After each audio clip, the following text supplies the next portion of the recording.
All right, welcome into this week's Ozone podcast, and I have a guest who's very familiar. We've done this a few times. Always look forward to this environment, this situation, getting a chance to talk to Jaguars tight end Evan Engram. Evan, once again, I appreciate it. I appreciate it. Love being on here. Wanted to ask you a couple of things to start off with about the team in general. Obviously, nobody expected this season. How surprised are you that the team is here? And I guess how do you see it handling this going forward? Yeah, I'm very disappointed. Sure. Nowhere near the expectation we had. Nowhere near the expectation with the talent that we have, right, and what we felt like we were as a team. So very disappointed. And I guess moving forward is just obviously we have to, take some of these lessons and some of this disappointment and a lot of the adversity that we faced. We have to turn it into, something for the future. We have to turn it into some type of fuel for the future. To one, never let this happen again, and two, just universally learn from it as a team collective, as a coaching staff collective. For where we're trying to take, this franchise and this program, realizing how hard that is. Sure. And how with the one bad play or 2 or 3 mistakes in a game, right, we can drop 7 or 8 games. I don't know what number it is by one score. Sure. That's the league. So definitely I think there's an opportunity for us to finish this season the right way, have fun. We have literally nothing to lose. But everything to gain as far as, learning from this and, kind of starting to turn the page. And maybe too much the same question, but what do you feel like you've learned from this season? Anything in particular? Or is that something for after the season when you're sort of decompressing? Obviously, there is definitely a period after the season where, it's a lot easier to kind of look back. We're still trying to go win this game in Tennessee. But I mean, I've had my fair share of kind of struggles, Sure, rough seasons, and I think this one's the hardest because I haven't seen one guy tap or right, kind of check out.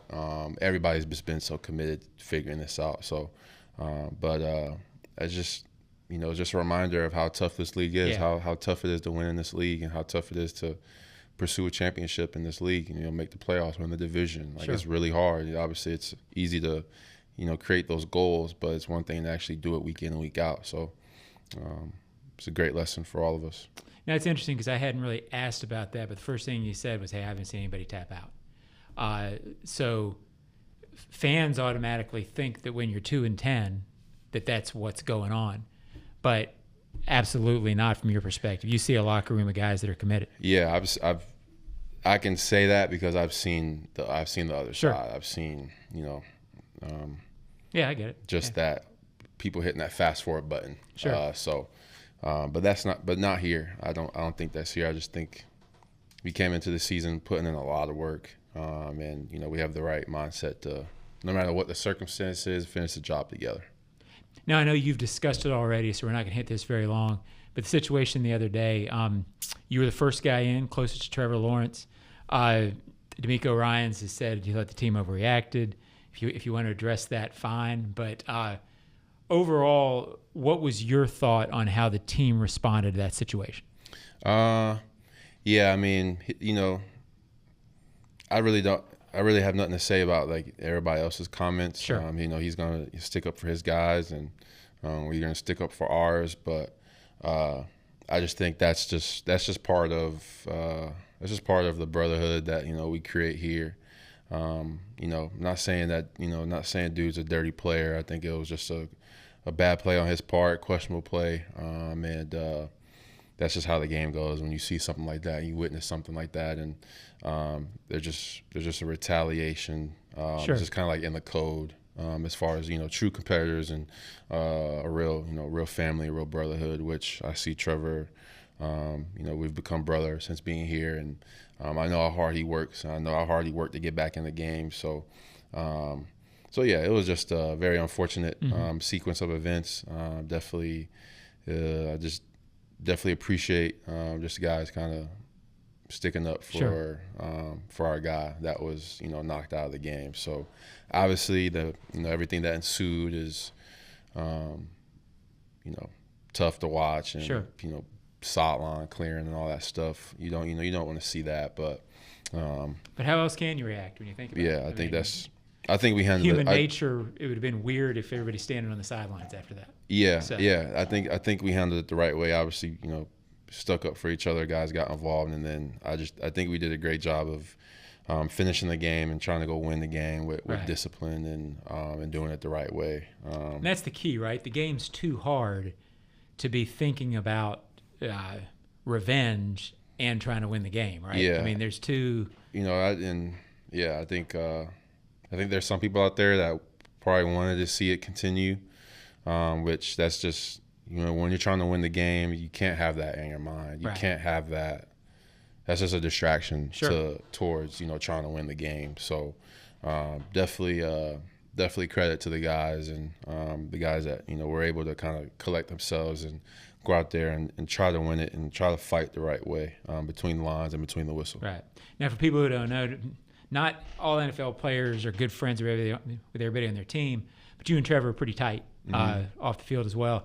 Have you talked to him? How is he? What are your feelings on that? Yeah, I saw him Monday and Tuesday. It was just good to see him kind of back moving around, being himself. He talked to him about everything that happened afterwards, and just glad that it's not didn't make anything worse, and just glad he was able to just get up on his own and for him to come in the locker room and show that he's okay, show us that he's fine and he's gonna be fine. So it's definitely very unfortunate to see, but definitely glad he's gonna be all right. We've talked before, but your career has always been fascinating to me in the sense that you continue to improve each year as you go along. Not every guy does that, but I see how you work. I see how you work before games, during practice, off and after practice. I know the numbers don't support it this year because you were out for a while, but how much pride do you take in continuing to improve? 8th year is still sort of trending up, I guess is what I'm getting at. Yeah, I think I just find there's a lot of good things in adversity, and I've faced a lot of adversity in my career, and it used to be the adversity would keep me down and keep me unconfident and doubtful, and tough place to be in New York, for sure. Right. But then I was able to turn the page and look at the adversity as lessons and look at the adversity as opportunities and true learning experiences. So I just think with that perspective, you have no choice but to constantly improve. Right. You have no choice but to constantly grow. If you look at a bad play or a drop or a missed block, something that unfortunate that happens on the field, there's a detail in there somewhere that paints the whole picture, that gives you the answer to fix it.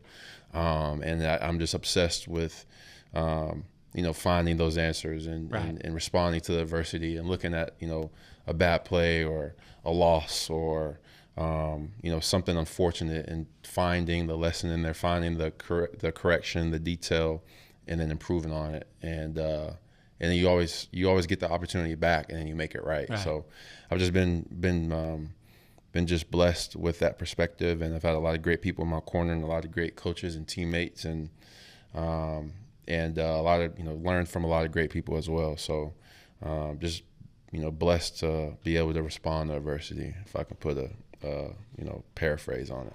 No, a knock on wood here. This is no way to to be a jinx, but when you got here, all anybody ever wanted to talk about was your hands, right? I mean, that was the thing. It's almost hard to remember that was ever a thing, right? And that's another example, I guess, of you saying, okay, I'm gonna work on this and show real improvement. I've been around NFL players who try to improve and don't, right? I guess how much of a source of pride is that's not a thing?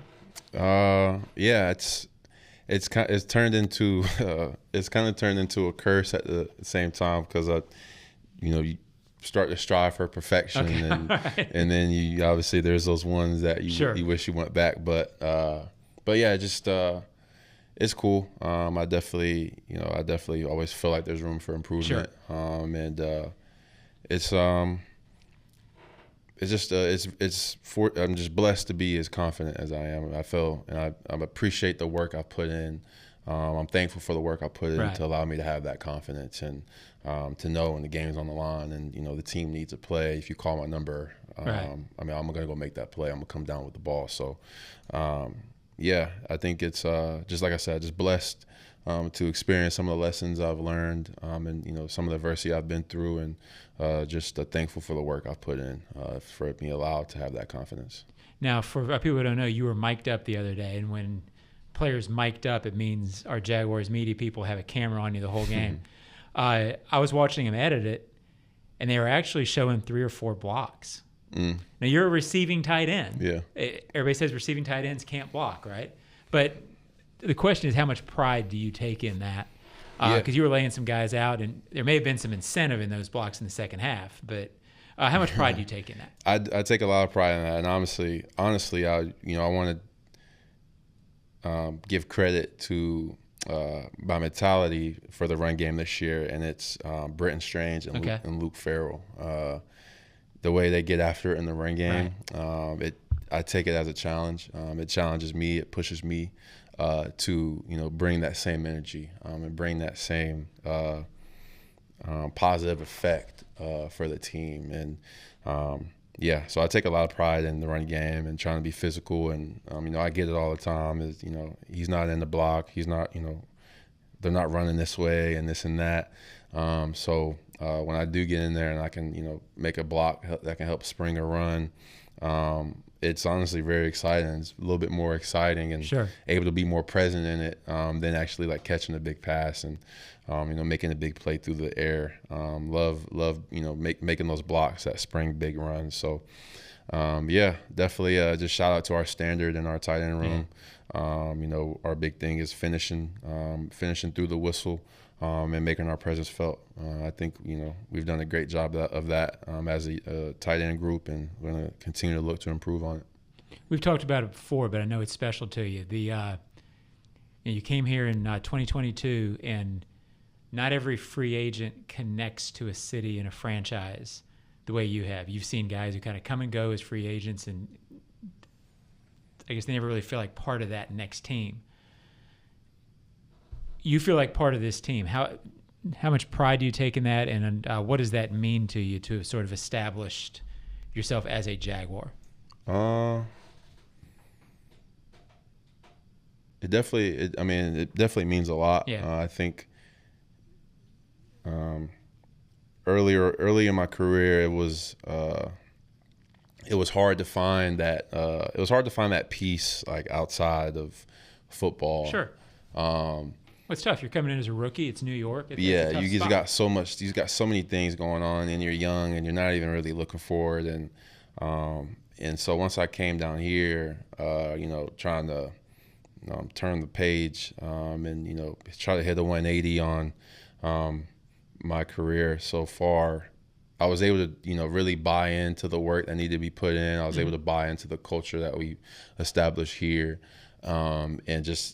and being able to do that and then have the peace and have the support outside from whether it's my community that I live in, from every fan here, from my second family at the North Florida School of Special Education, just their support for me. I was able to just turn over every stone and and put all the work in, and be able to lock in mentally and physically at work, but then also to be able to have peace and know I have support on the outside from our supporters and our fans. So that honestly came really naturally, and I just feel at home here. My family loves it here.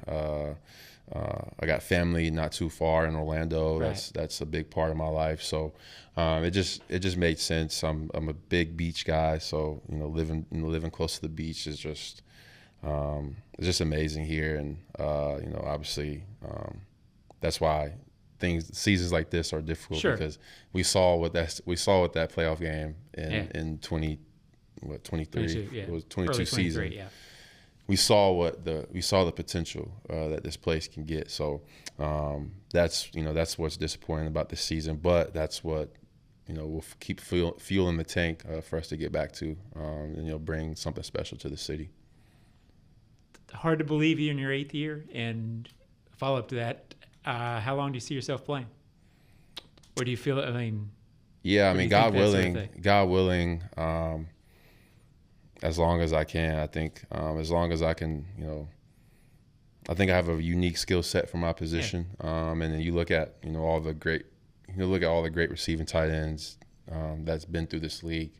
They played for as long as they wanted to, and obviously a lot of great routines, a lot of great stuff they've done for their bodies and this and that, and great. But it's such a mental position that once you figure something like that out, you can. Yeah, so God willing, I continue to run the table and be dominant, and be a reliable weapon, and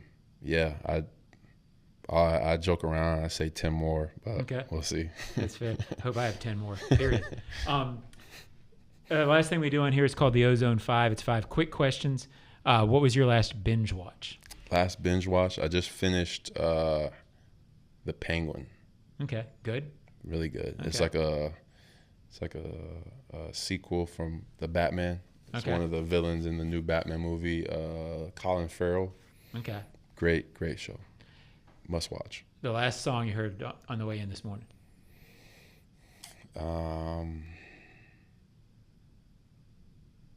I think I wrote in silent this morning. Okay. So whatever song they played at practice. On stuff. Yeah. Okay. I pray in the mornings. I pray out loud to kind of get the motor skills going, and also get the prayer in for the day.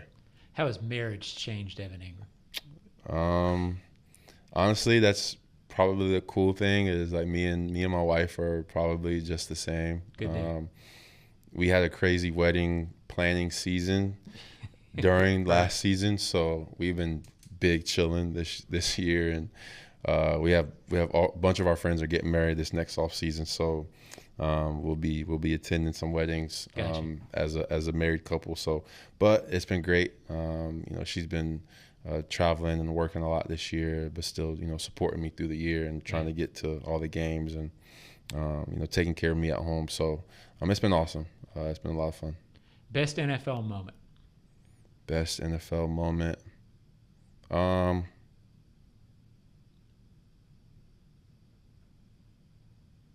It's okay to say the catch against Green Bay. That was a good catch. Yeah, I gotta put that one up. Yeah, I'll put that one up there. That was And that's one where I'm sure you watch it and you're like, how did that happen? Like, yeah, that's one that's where you're just like that's one of those ones where you're just in the zone. Sure. And you just go up and make a great play, and you dream about those moments for the team, like what position that put the team in, like what the type of game we were in. So, I'll put that one up there. That was sick. What would veteran Evan Engram tell rookie Evan Engram? Man, just embrace the adversity that's coming. Don't run from it. Okay. Like look it in its face. It's coming. See what whether you like is. it or not, right? It's coming. And you hear it all the time. You have a bad play, and coach puts it up on the board, and you try to not watch it. You don't want to. You want to just skip past it. Like right. Stare it in its face. Stare all the mistakes and the bad plays, and look at all in his face, all the drops, because the answers are there. And if you find them, it'll be worth it. Evan Engram, I think most Jaguars fans realize you're a class act. I appreciate you joining the Ozone podcast yet again. Always enjoy it, buddy. It's always a pleasure. I appreciate it. Thank you, man. Yep.